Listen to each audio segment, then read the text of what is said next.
Kami dah sampai ke kawasan perkhemahan.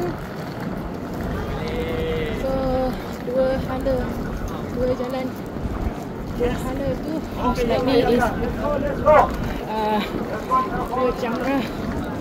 Saya dah tak ingat dah. Okay. Afiq, you okay?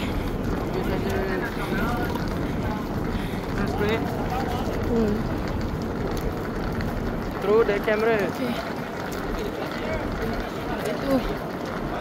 Itu orang untuk maktab 9K.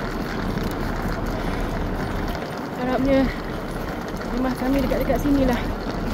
Dah sampai ke rumah 12 Zone 33. Allahu Akbar. Kaki yang naik bas tu tak tahulah bila dia akan sampai, but they should be fine, InsyaAllah.